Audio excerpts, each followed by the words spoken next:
বাড়ি থেকে তো বেশ ভালো গুছিয়ে টুছিয়ে দিয়েছে। ওই আমাদের সময় তো এত কিছু পাইনি। খাট আলমারি সব দিয়েছে। হ্যাঁ, সব কিছু দিয়েছে। তাহলে তাহলে কিছু একটা বলা যাক।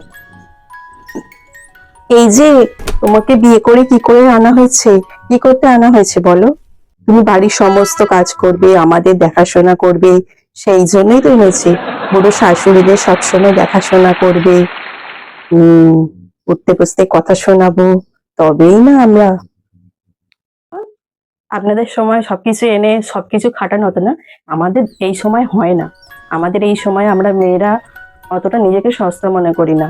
নিজের কথাকে দাম দিই, নিজেকে দাম দিই। কেউ কিছু বললে যদি ভুল লাগে অবশ্যই সেখানে বলি। কেউ সাথে না থাকলে নিজের জন্য নিজেই লড়াই করতে হবে, কিন্তু বলি। বলতে তো অবশ্যই হবে, কারণ অধিকার কেউ কখনো এমনি এমনি দিয়ে দেয় না। অধিকার এইভাবেই নিতে হয়। তো দুনিয়া খারাপ বললে কি আমি খারাপ হয়ে যাব?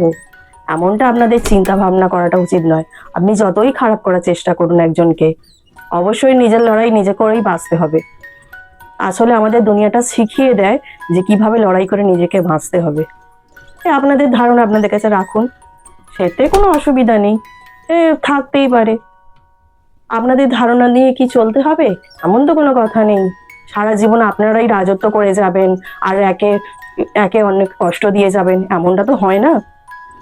এমনটা হয় না যে একজন সহ্য করতে করতে তার রোগে রোগে শরীরটা পুরো শেষ হয়ে গেল, সে কাউকে কিছু বলতে পারছে না, আপনি কষ্ট দিয়েই গেলেন তাকে।